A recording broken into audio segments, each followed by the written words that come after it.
That should be it recording now. I'm just going to share the screen. Cool.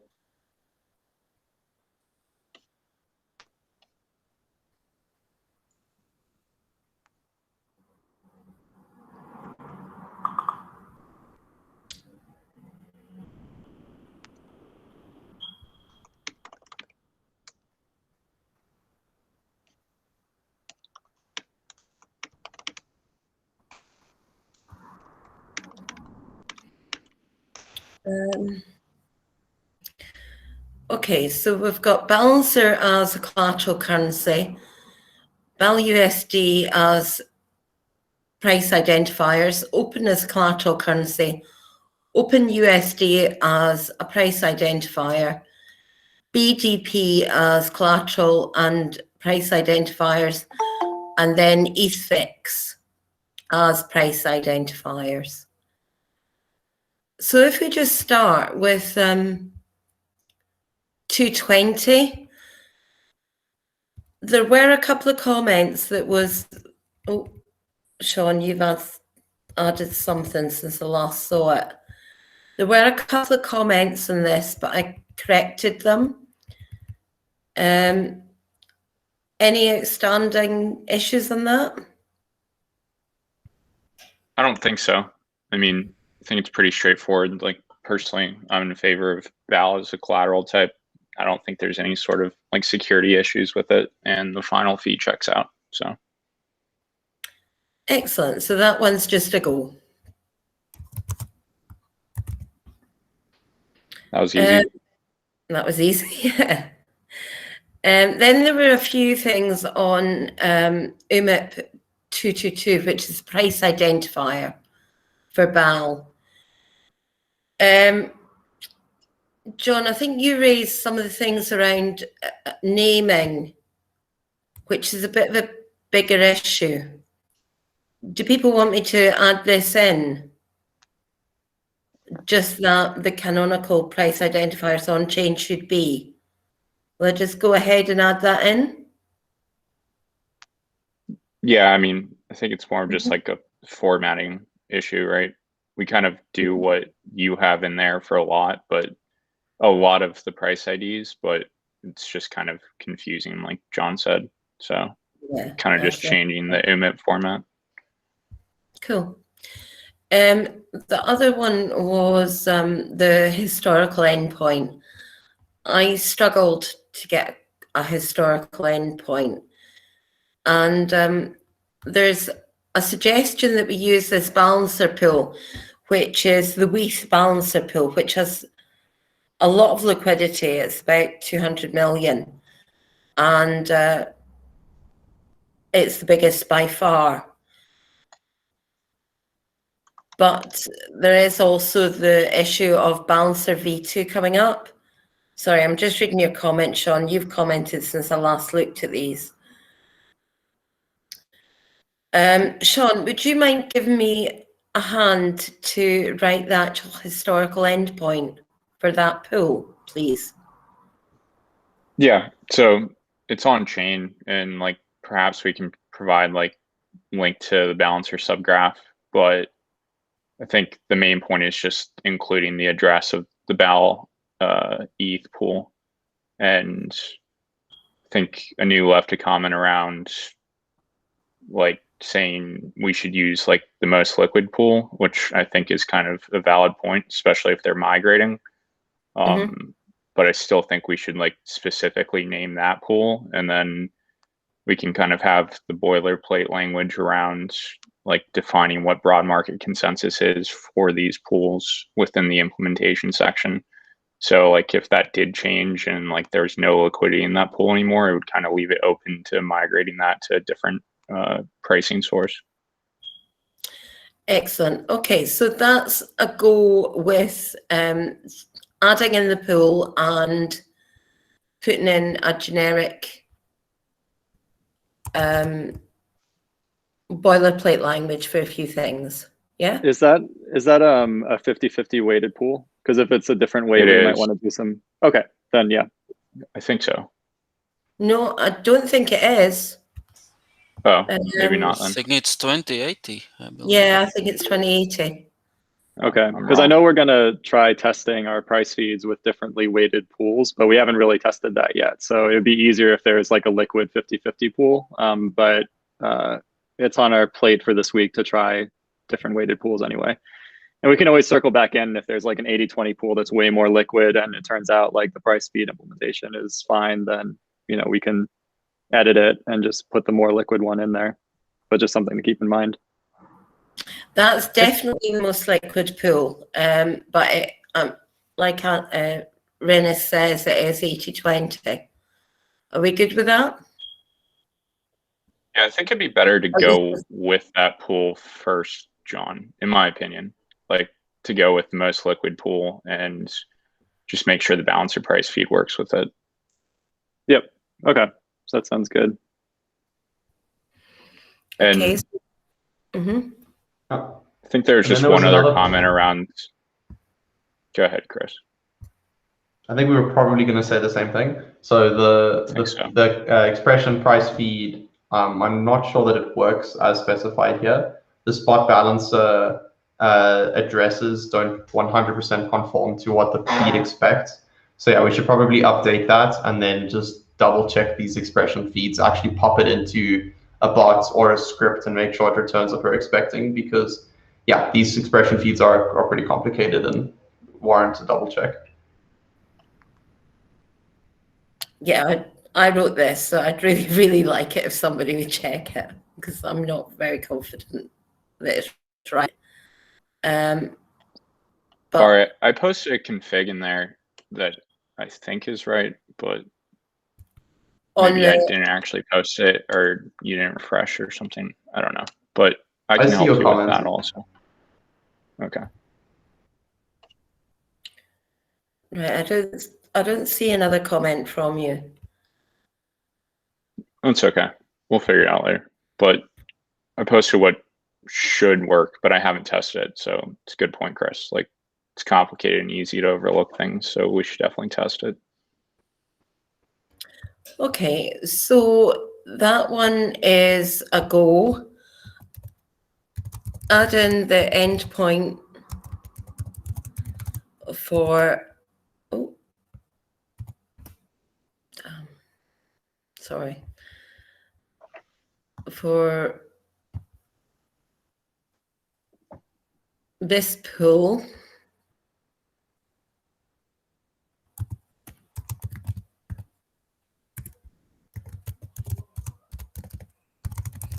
And test the price feed. So another question is, like sometimes when we're using like DEXs to price things, we'll encourage using some sort of like TWAP on the price.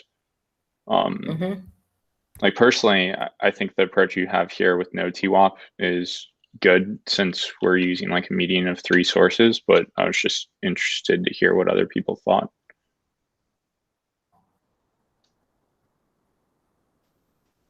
Yeah, I think it depends on the liquidity. For small pools, definitely there's obviously need for TWAP. But if it's huge, first largest pool in size above like 100 million, then I think definitely it should be fine. It's really hard to manipulate that. Yeah, I agree. Okay, so we're good without the TWAP.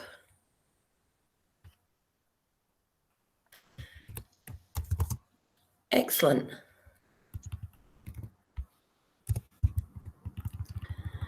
The next one was open as a collateral type. Now, there was a couple of issues here. The Treasury Management Policy and the Security Management Policy that Reynes brought up. A lot of the open tokens are stored in the Open Treasury. And Reynes was just looking for a Treasury Management Policy and questioning about the security arrangements for it. Do we have Logan on the call? No. Or anyone from Open?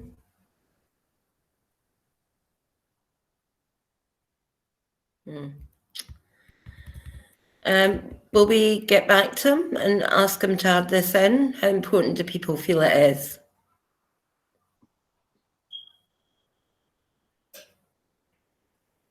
Have we asked this question of other teams before?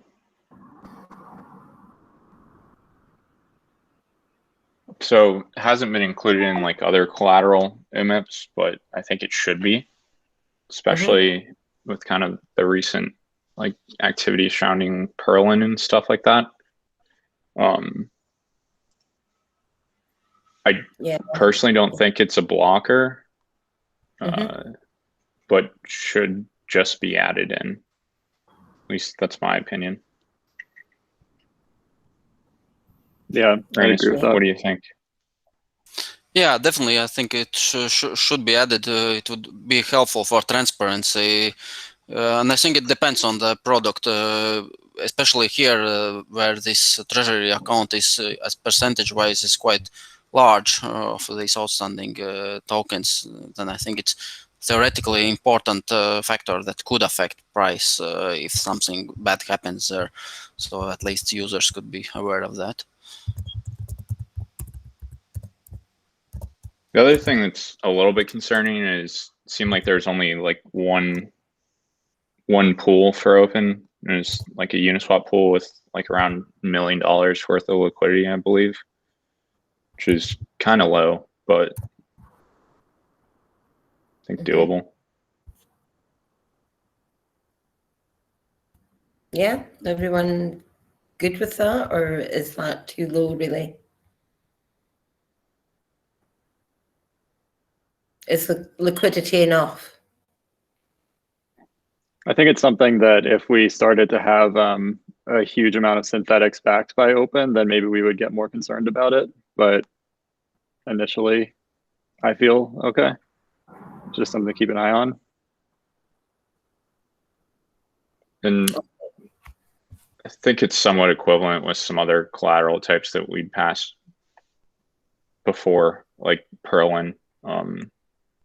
So I think it's reasonable. Yeah. Okay, so I've got a note on there for the treasury management policy, distribution, oops, I can't spell, schedule, and the security management for the treasury to be added in, just for kind of openness and transparency. We got a question from C. Cashwell. Given that synths aren't subject to approval, is that a reasonable risk management approach?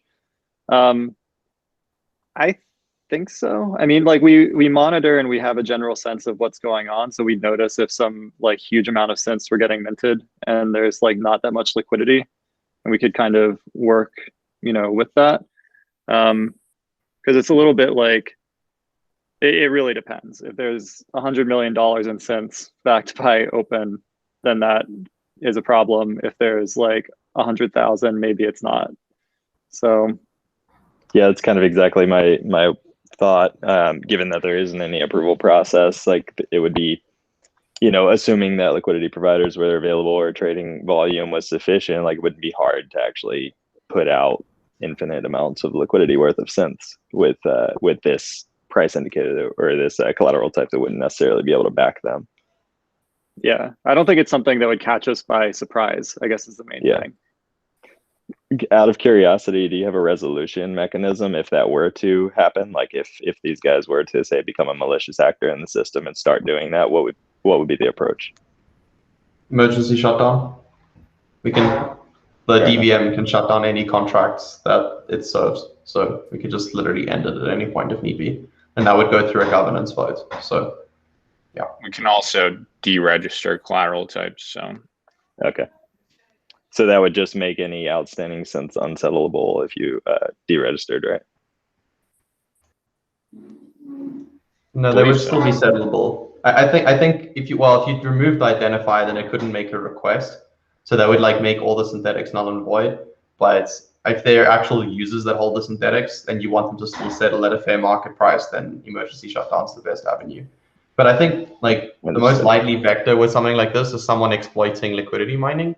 So we can very easily just stop paying them rewards if they start doing like dodgy things, right? So like we have a lot more control over that. That's quicker response.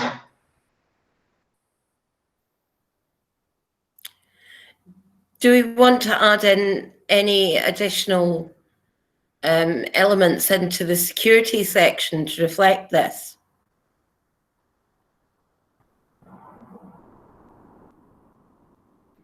I think it's okay. I think it might be good if we're doing some documentation around the UMIP process itself to like make note of our thoughts around liquidity.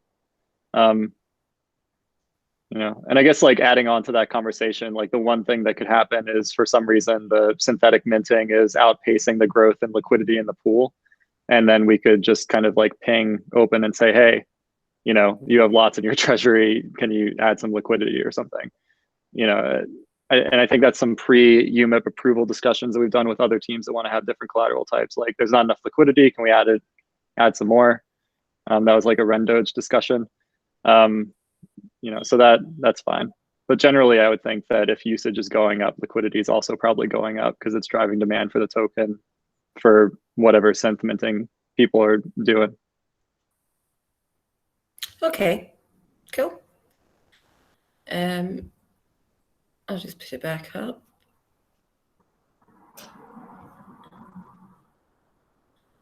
Okay, so treasury management policy, distribution schedule, and security management. The next one was adding the OPENUSD and USDOPEN price identifiers. There was a couple of issues raised here. Very short TWAP, the Uniswap subgraph ending points, a reference to UMIP 6 and the rounding instructions for Open. So, where have I done it? Oops, I think I just closed that.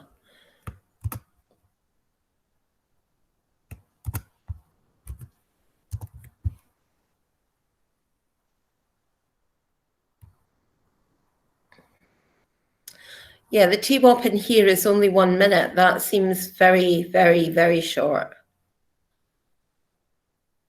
There's a suggestion of 1 or 2 hours, which seems much more reasonable. Yeah, I agree. I mean, I think we just define like you should use a TWAP when the liquidity in the pool is really low, and it is low here. Mm-hmm. And then there was a point about the Uniswap subgraph endpoints for historical data. Perhaps someone more technical than me could explain that, or Renus here on the call. Yeah, that's I think similar UMIPs also have included that just because this particular endpoint, I'm not sure how you can get like historical prices. You could like graphically see them, but not like request very precisely on the command line. So I think subgraphs for that is better. You just put in specific block number and get the result. Okay, if so are looking at history. So those endpoints need to be changed. Yes, I would suggest that. Okay. Sorry.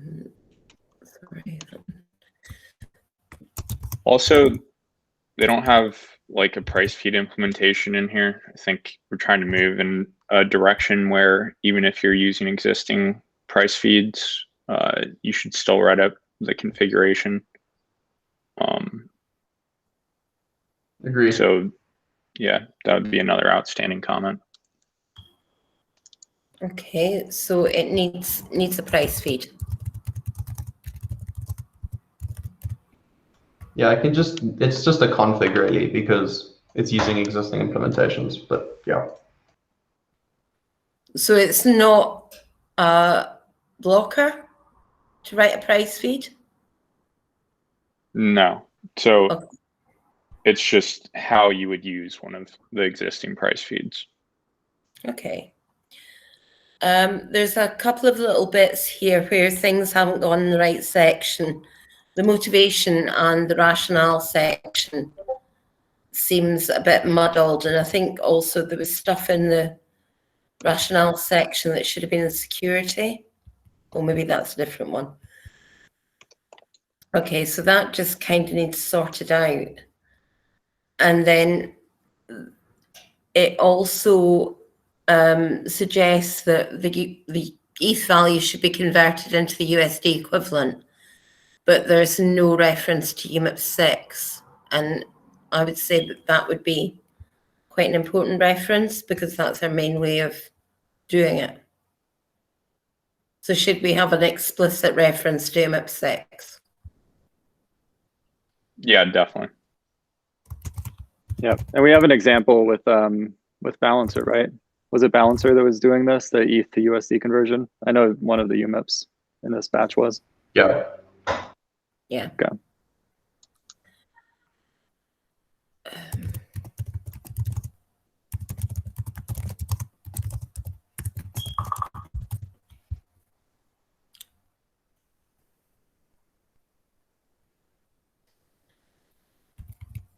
And there was just another couple of comments that rounding. There's no rounding instructions here. At the end, there is rounding at step 4, but no rounding for step 5. So we need that in. Yeah, just some clarification around rounding. Also related to that, I had left a comment where they specify 18 decimals worth of rounding for one of the price IDs, which doesn't seem to be the best approach to me. Yeah. Okay. So we want to suggest 6 decimal places and rounding for both identifiers. I mean, whatever they feel is reasonable rounding wise. It doesn't need to be 6 decimals, but 18. Yeah, if you just look at like what a change in 18 decimal places would give you price wise, it is not worth like the difference in or the loss of precision in voting, in my opinion. Yeah, it is a lot of decimals to manage. Okay. And that's the TWAP issue that we covered previously. And then the price feed. So is this one go? Are any of these issues blockers?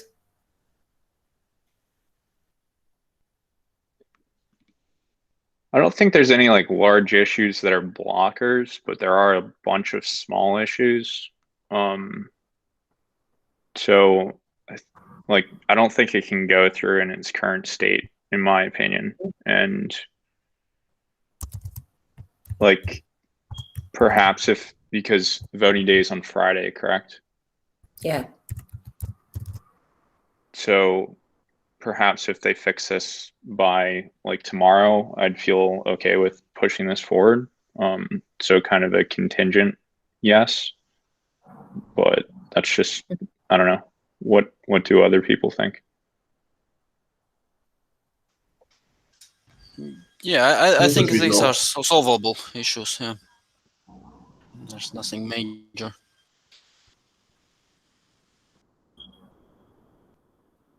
Yeah, well, Okay. I just get back to Logan and explain the issues and see if he can sort them, or if he wants to hold out for a little while and take his time to get them correct and see how he feels about it. Cool.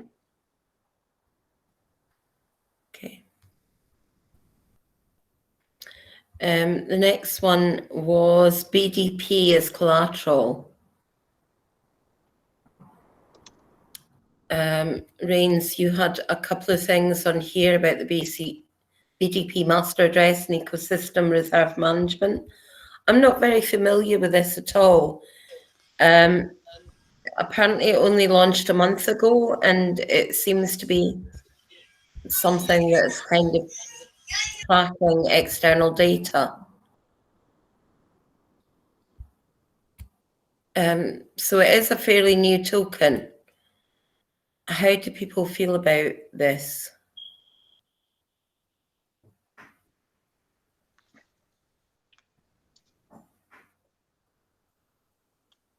So I don't think there's really liquidity issues, like compared to Open. It's much better liquidity wise. I do know people generally, like, there are some strong opinions about BDP, and it is kind of a new synth, or a new token. I don't really know that much about it, but I also know that the BDP price identifiers didn't look good to go for me. So like, I'd be okay with giving this another week for review if we're also pushing the price identifiers. Yeah, and I think for the newness of the token, it does seem like the price sort of settled at some kind of a level. It's not like it launched like yesterday, where you did see the price started up here and then like kind of went, which is a pretty normal pattern. But it's kind of batting around the same level now. And I think if people are uncomfortable with it as a collateral type for a particular thing, then, you know, fair enough. Don't make yield dollars or whatever with it, because you might be concerned, or don't buy the yield dollars that are backed by it. But I think that's okay, because there's other kinds of use cases like, you know, call options and KPI options where that could be really useful for newer tokens that are coming out, and you don't have to worry about liquidatability and all these other kind of things with it too. So I think that we would probably want to be flexible with that once we work out the price identifier.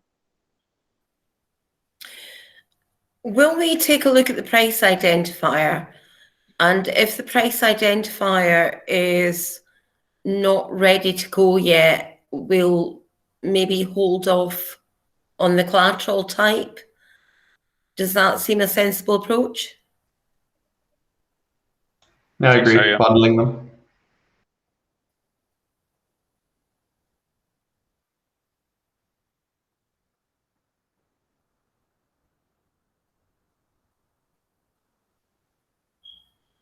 Yep, that sounds good to me too. Okay. Let's look at the price identifier for this. There was a couple of errors here around the gate IO. One of the markets that's suggested is gate IO, but the price identifier that's put in is for Binance. There's also a bit of difficulty around the markets that have been chosen, because Gate and HIT BTC are the markets that have been chosen, but I can't see anything on CoinGecko for HIT BTC. The markets that appear to be available are Uniswap, which is a very significant exchange, and then the other centralized exchange is MXC. So this kind of needs reviewed.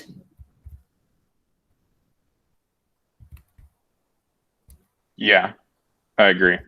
Is this one of those things where if like the Uniswap pool, it has way more liquidity than the centralized exchanges at this point, that we would, it's almost better to just go with like a Uniswap TWAP than trying to medianize against some tinier centralized exchanges?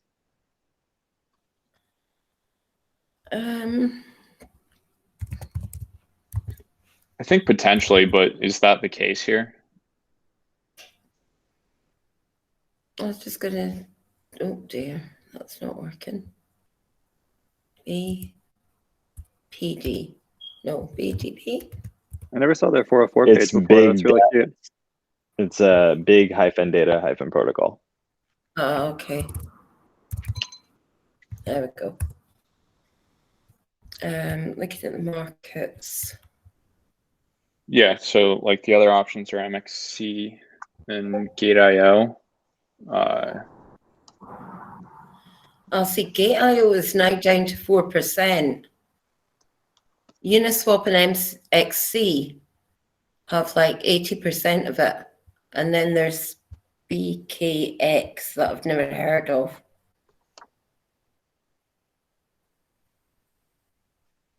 So, I mean, I think the point here is this price sources that were listed in the UMIP are probably not the ones we want to go with, especially HIT BTC, correct? And there needs to be some more thinking around like what should actually be used. Yeah, and looking at the price depth, the depth on Uniswap is a lot better than on the centralized exchanges. Also, if some of these like MXC if we wanted to use those, like some of them are not available on CryptoWatch, so that would need to be taken into account too. If we wanted to go fully Uniswap, then I'd be fine with that approach, but the UMIP would need to be like seriously rewritten.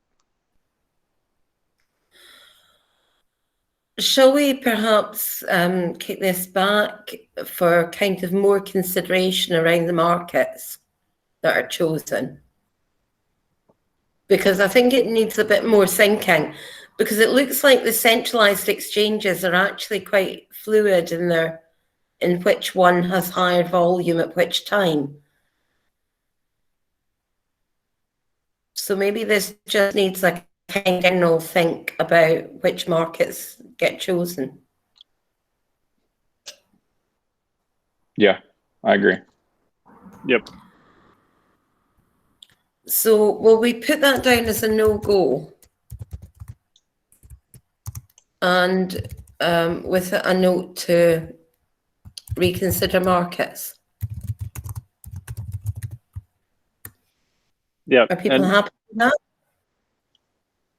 Yeah, and I guess how do we communicate that with them then? If they're not on the call, I guess we can outline kind of what we were thinking, different options. As I understand it, I'm pretty certain this was submitted by Logan as well from Open. Okay. It was Logan from OpenDAO. So I'll message him and get back to him about that.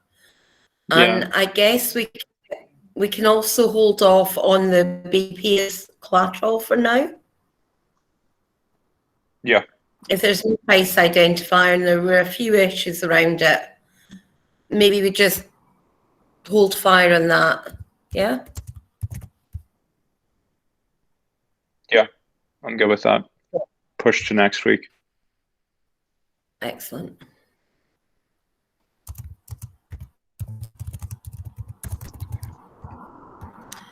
And the last one was the ethVIX identifier and the iethVIX, which is an inverse. This is where things get complicated. It is, isn't it? Sorry. Yeah.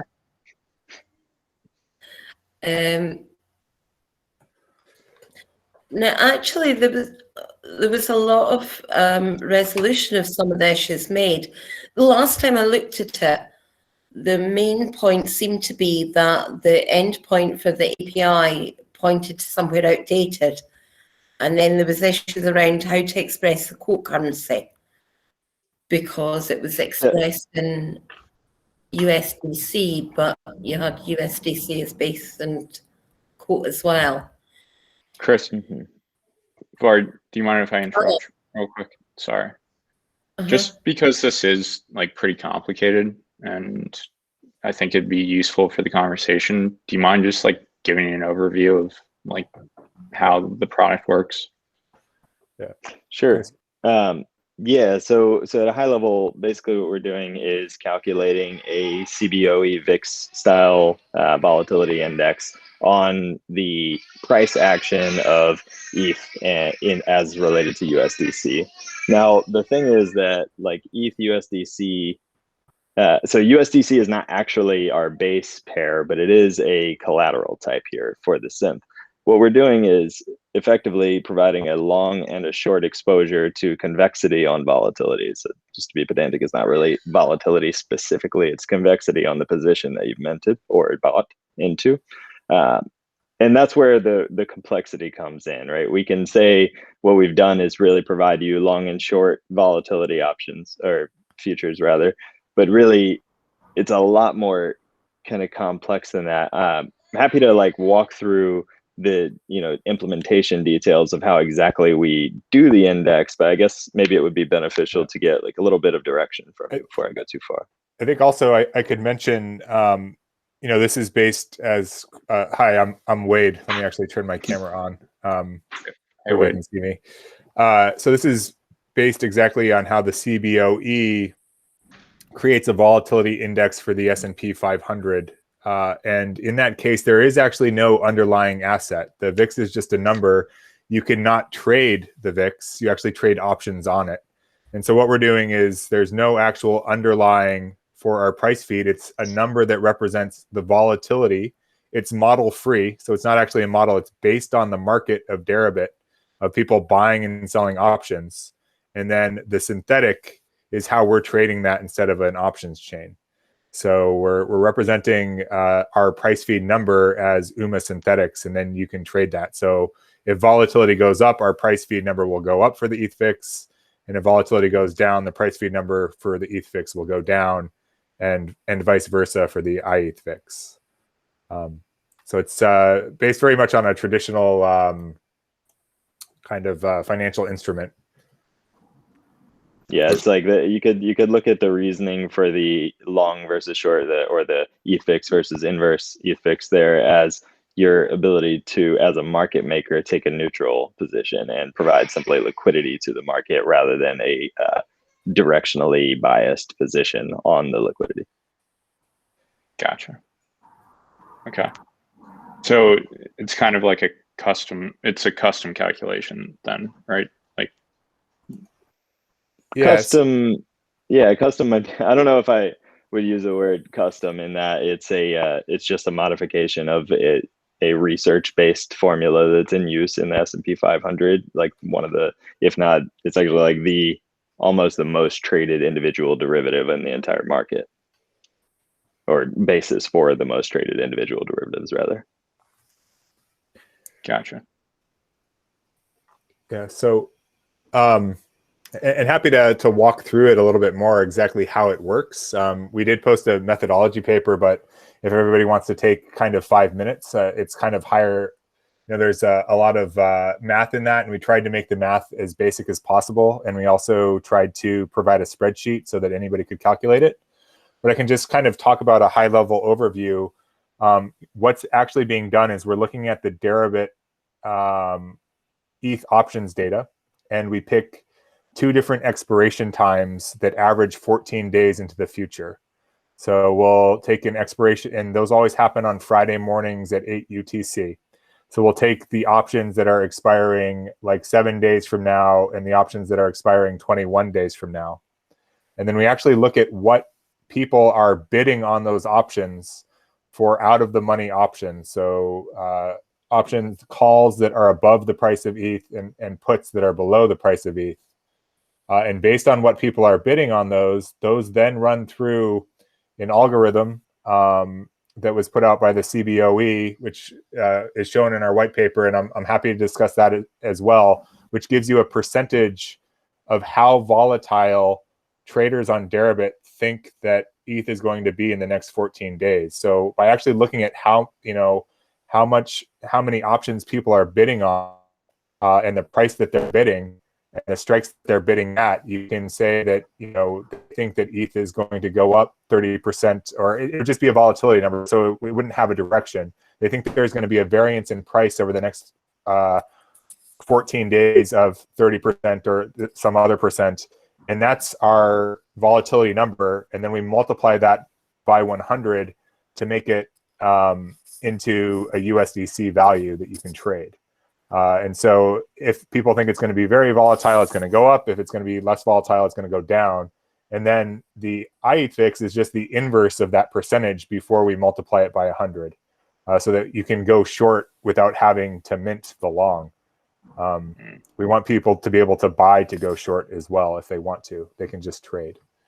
So it's basically just an expression of how volatile people will think the market is going to be. The other ways that this is done is usually through a model of volatility. So there was the UVol token, where people were was it YAM and Risk Labs were looking at the realized price variance to do volatility. There's also other models of doing that, and so the difference with ours is that this is model free. It's based on what people are actually bidding in a real market to understand how volatile they think. It basically puts a price on how volatile the real market thinks ETH is going to be over the next 14 days. Some validation for this model is that on the 31st of March, Deribit put out an article saying that they're going to launch a BTC volatility token, and it uses pretty much the exact same methodology that we're using. And so we can link to that article as well. We like to think that they saw what we were doing and got excited. If you guys get some royalties for that.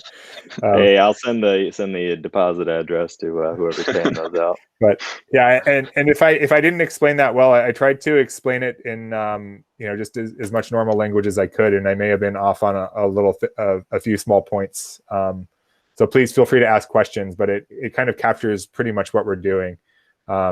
Like, I'm not sure that the actual percentage is the percentage of variance in the future, but it derives the percentage of how volatile they think it will be over the next 14 days. Yeah, so, right. We don't have a looking glass, so we don't know the actual future of volatility. This is just implied volatility using classical measures. Yeah. Gotcha. Can you kind of expand on what the roll process would look like if, like, every Friday you're choosing like 2 sets of options expiries, right, that average out to 14 days in the future? Yeah. So so that's called rollover, and that actually happens twice a week with our instrument. And so that happens, I believe, Sunday morning at 8 UTC and actually Thursday morning at 8 UTC. And so the reason that rollover happens is that we want to try and keep the average to 14 days as close as possible. And so for our near-term options, we keep it between 5 and 12 days. And for the next term options, we keep it between 15 and 22 days.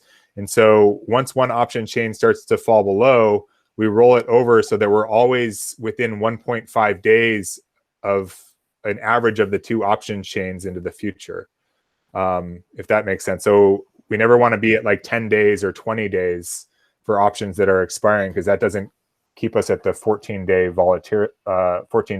future volatility period that we're trying to track.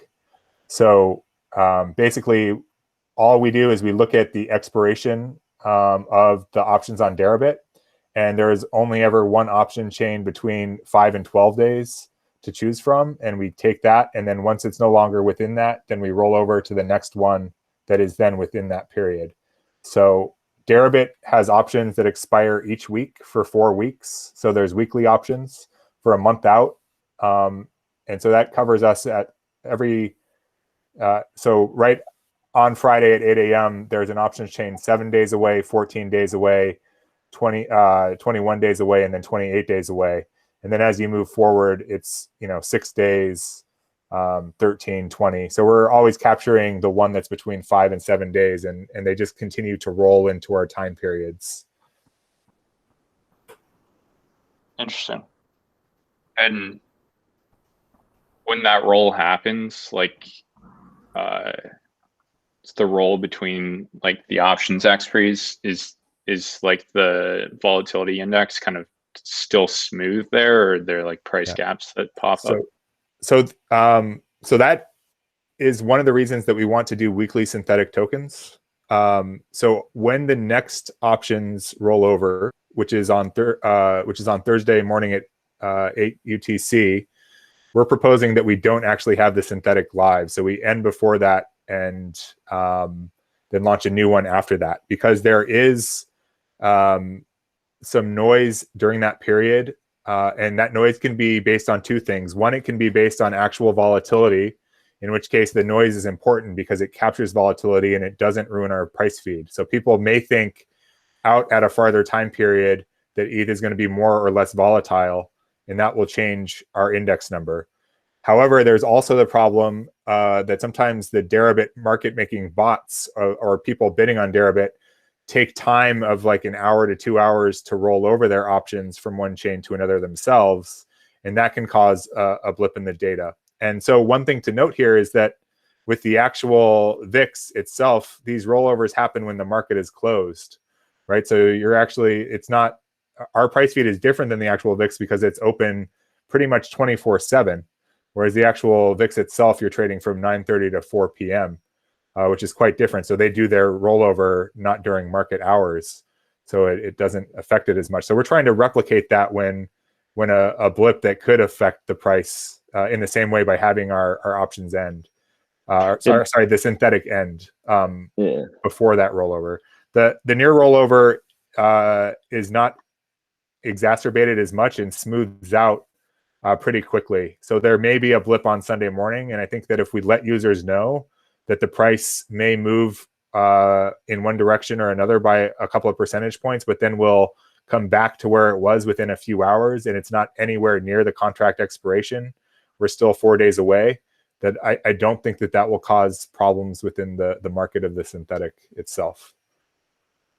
Yeah, just add to that, like market closed period there. With the traditional VIX, you may close at say $100, or 100 would be crazy for the traditional VIX, but let's say 100 is a reasonable value. It could easily open the next day at 120 or 80, and that's a totally reasonable change. It actually does represent true market sentiment. But yeah, there's a lot of complexity there when you have 24/7 trading. That gap up can happen in the, for just a minute or several hours, or gap down for that matter. Could be either way. And there's really very little way to know ahead of time which direction it's going to gap. Yeah, so it mitigates that next rollover completely if we end the synthetic before it and then launch a new one after, because we just capture the price feed an hour before that noise happens, and then you can take 2 days to redeem your tokens into the contract. But then and then if it gaps up at rollover, the new synthetic starts at that gap up once it smooths over. So it shouldn't hurt the end user at all in terms of the traders that are or minters or liquidity providers. Okay, interesting. So the idea would be to have weekly expiring contracts. That's our thought, at least for now. We think that really this is a best left to the community type of a decision. Our entire model at dVIX is based on community governance, and we believe that this is the kind of thing where we've made what we believe is the reasonable decision here, and also it's up to the community to validate or invalidate that decision and say, actually, we think monthly cents or even perpetual cents might be better. We think that weekly captures the right spread of risk versus reward. Yeah, I think so. Weeklies right now are the safest model for everyone. And so I think that there could be an amendment or a new UMIP passed after we have looked at this, if people want to do 2 weeks or a month. And so the same way with the near, like if you know that the next term options, the rollover is going to cause some noise in the data and cause an increase or a decrease, just hold for 4 or 5 hours and it will revert back to where it was once the options chain update, or there will be a new market price, in which case the feed is working as it should. However, the other problem with making these more than a week long is that ETH is volatile, and for instance, when we used our price feed to model the black swan event from last year, and our price index feed would have moved over 300% when ETH crashed down to $80. So that's exactly what we want it to do, right? Because people can hedge their positions with the volatility token. However, if you're asking somebody to collateralize for a month, you're going to have to ask them to put up, 300 or 400% collateral, because volatility is variance over time, and the longer time period there is, the more collateral is needed to make sure that that position is safe. Whereas if we keep it to a week, then we can reasonably ask people to collateralize at 150 or 200%. And yes, there will still be some liquidations if something crazy happens in the market, but we're making that time period more discrete to kind of mitigate that.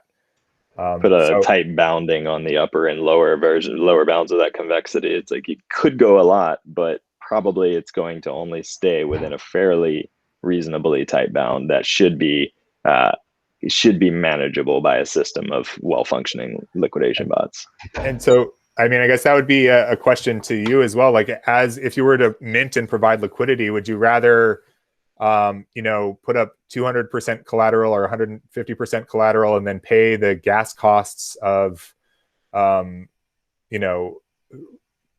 doing your position every week? Or would you rather just put up like 300% collateral, 400% collateral, and leave it there for a month and only pay the gas 12 times a year? And that's a question for the community. I don't have the answer to that, but on the first launch of this, we're thinking that keeping it safe so that people aren't liquidated if there is, price movements over a month that would liquidate people, keeping it to each week seems to be a safer bet, especially as people learn about this instrument and how to trade it. So just in terms of this weekly settlement, right? Like, we have products before where we've needed specific timestamp that we then need to recreate another identifier over and over again, like case of UGAS, for example. Whereas your guys' identifier doesn't specify like when it actually expires, right? Because this is like the computation of ethVIX and iethVIX at a specific time, right? So what you've done is you've coupled the identifier to the financial product.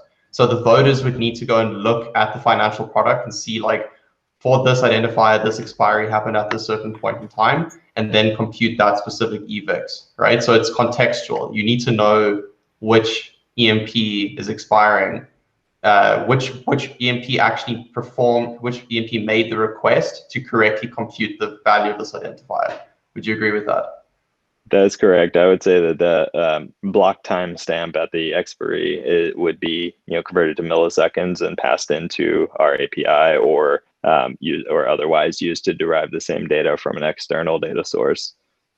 So yeah, you would be looking at a snapshot in time, but yeah, certainly you're right that it would not, you couldn't use, say, if you were resolving settlement 2 days after settlement had happened, you couldn't use the current latest price feed. You would have to use the historical feed from 2 days ago at the exact expiry. At the settlement time. Yeah. That's okay. Right. So the point that I'm trying to raise is that this is quite different to how we've done these kinds of identifiers before. I think this is a prime use case for like a new feature that we've got coming up with ancillary data, where you can actually add like basically metadata to price requests. So you would have like you request a specific identifier at a specific timestamp plus some additional metadata. But that's kind of besides the point, because that's not 100% ready yet for like public consumption. But yeah, so what I wanted to check with the UMIP people is like, do we think that this is an issue, seeing it's deviating from how we normally deal with these kinds of identifiers? Or is it fine as long as we are contextual in actually resolving this and make sure people are aware, like they need to look at like the context in which it's called, right? So we might need to like either add some tooling to help with that. Like, for example, the UI in the voted app doesn't show you who called this contract. So actually getting the timestamps, like it's not exactly the same as other financial products is what I'm saying. So what do you guys think in terms of that? Well, I guess what would be the difference between doing that with this and saying like, I need the price of Bitcoin, 2 days and an hour ago? I feel like it would be about the same. It's just that it's going to, there's a more complicated and hard to reason about calculation. But if you all agree, like this is what the price feed is referencing, then you would go and get that reference price at that, millisecond and say like, yep, there it is. Unless you need to do a callback or fallback thing where that's like a whole process, but hopefully the API is just up. Yeah, I mean, it amounts to the same thing, I guess. And like the UGAS, I guess, is actually like a bad example that I brought up because that was more for transformation, right? Where this isn't actually doing any transformation. So I guess it does amount to the same thing. But I'm just trying to reason through the full flow here to check that it is that, right? It is just a complex identifier with no more moving parts behind the scene that we need to consider from the calling context. And if that's the case, then there aren't any more factors that go into the calculation that are described in the white paper and presented in the API response. You can get all of the data to recreate the entire index feed from just querying the historical data, which we've aggregated through our own thing, or you can, if you happen to have an alternate back data source, backtesting data source for Deribit data, you could use that as well. Or if it happens to be exactly at the right time, you could spot check it on the website. Deribit's website, that is. Yeah. So I also provided an Excel spreadsheet in there and have verified just taking screenshots of the two option chains on Deribit within 30 seconds of each other, and just inputting the data from the screenshots manually into the spreadsheet, and it gives us the exact same price feed numbers as our actual code does, which is the same data from the API. So there is the possibility of doing that as well, that you could, at the time that you need to instantiate a dispute or a price call, just take two screenshots of Deribit's data and put that up. And one of the reasons that we're also doing that is that, while we are making a specific time, which I believe we have listed as, is it 6 a.m. UTC when we want the contract to close, there could be a vector of attack from some entity on Deribit, right? Like there could be people that try and do a market making attack or something like that. And that attack cannot be sustained because their options would be bought. But the community could now vote and say, this data looks bad.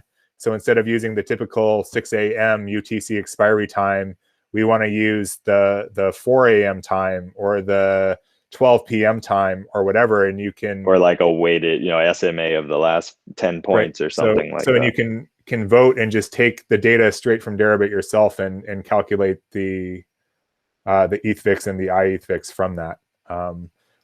We don't think that's going to happen, but it could, right? So somebody sufficiently economically incentivized actor, someone who's got a lot at stake on both the Deribit side and on the ethVIX side, could potentially have a sufficiently high economic incentive to try something like that. It would be an extremely dangerous and risky attack for them to orchestrate, in that people would happily snap up underpriced options. Or something crazy could just happen where like Deribit goes down for a half hour, right? Like then what do we do? So then you just need to be able to, a few days ago, actually. You need to be able to, when it comes back up, you need to be able to take that data and easily calculate it yourself. And so I would say, please check out the spreadsheet and make sure the instructions are very clear for how to use that as well. Cool. And then that I think that clears up the question that I had. And then the other thing I wanted to ask was, I think this is the first UMIP we've seen where we're talking about an identifier and its inverse, and you guys were specifically wanting to do hedging with this.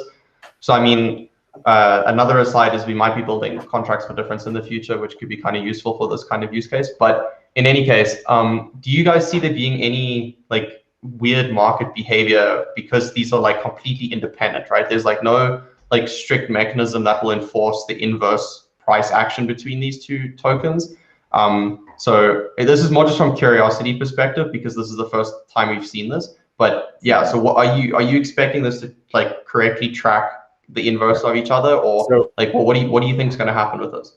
Yeah, so absolutely, there's no way for these to not be inverse. So the way that it's set up, so we're literally just calculating the ethVIX and then taking the inverse of that percentage. So they will always be inverse to each other. And they would be two different UMA contracts that mints each synthetic.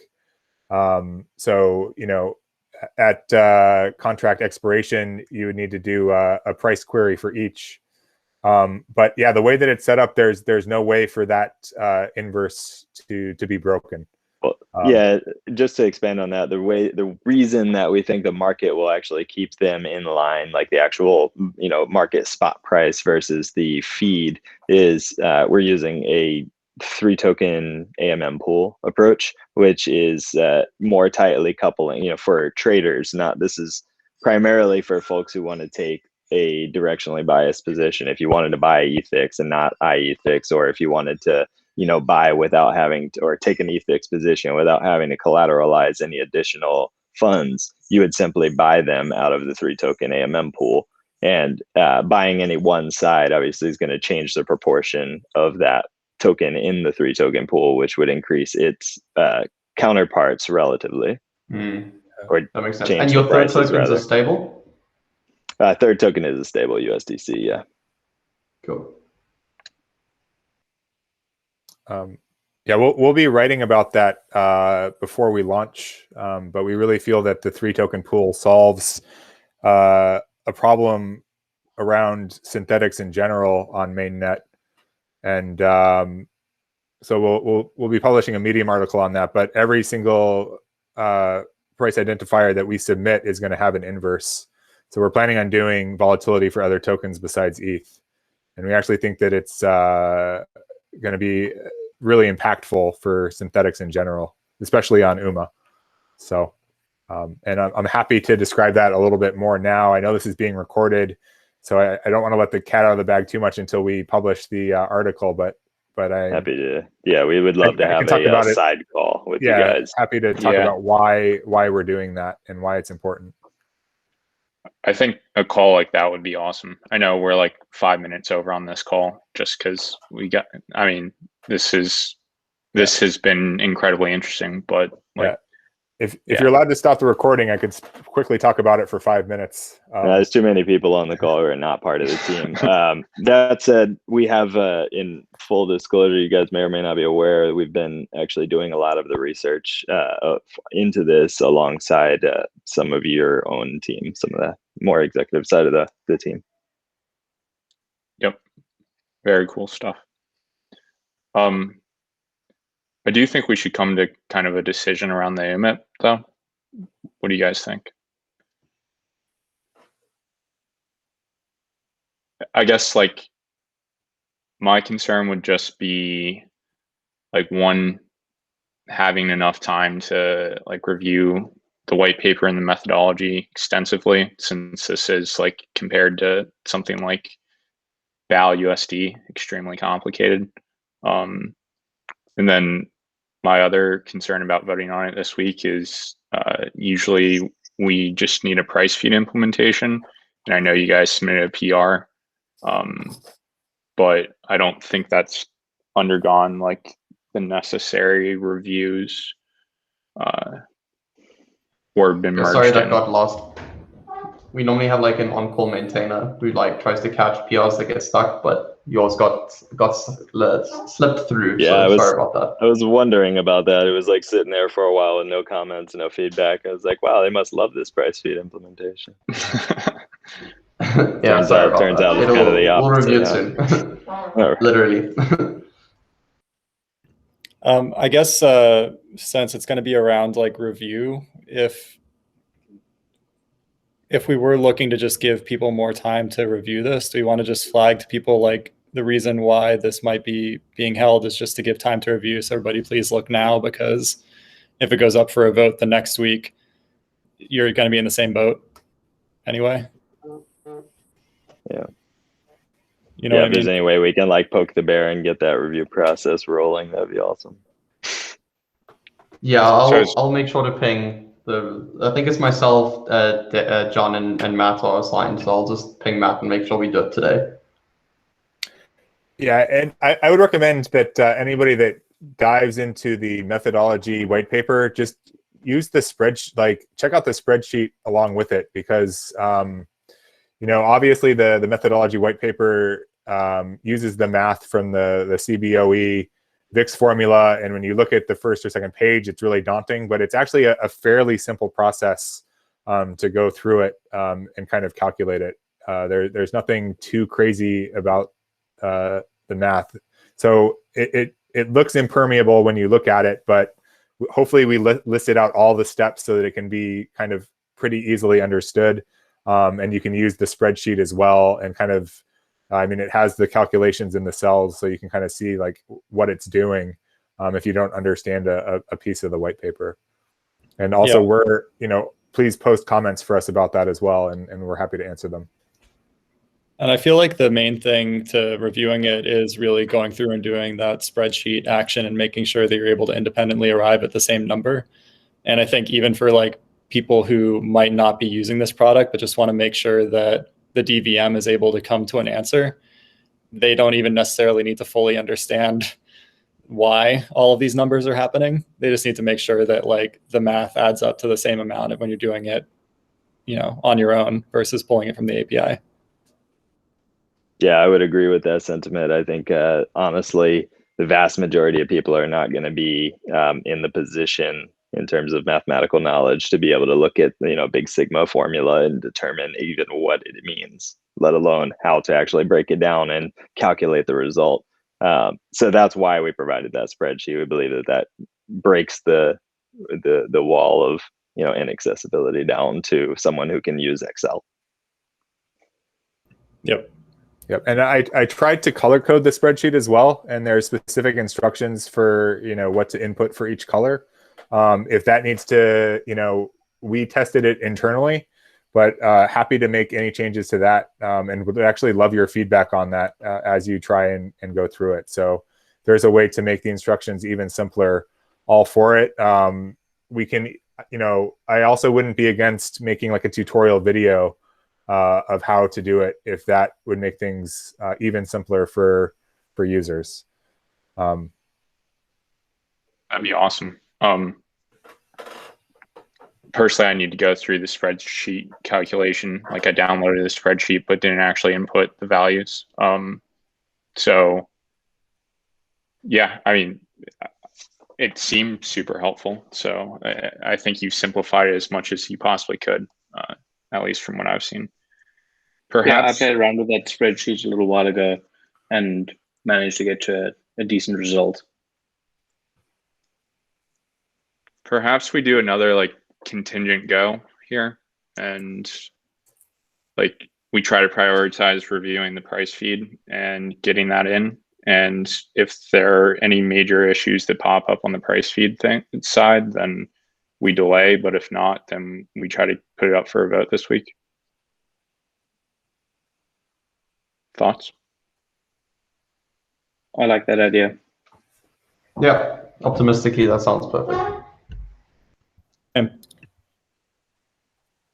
Wade, Chris, you guys okay with that? Yeah. Let us know.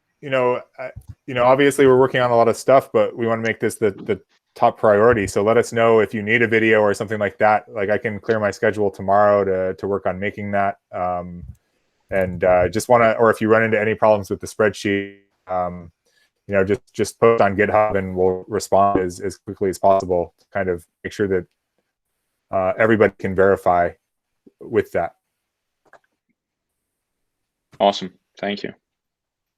Okay, so what I've got is a go with contingencies that the methodology white paper, people are happy with it. And that there's been a few checks from the spreadsheet to make sure that the API calculates the same figures. Any other contingencies? I think the main one is that the price feed PR that they listed in the UMIP is reviewed and there aren't any major blockers that come up there.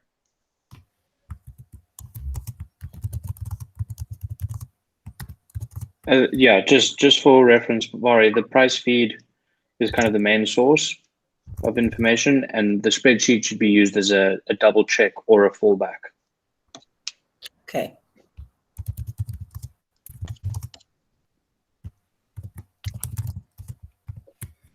Okay, so we've got go with contingencies.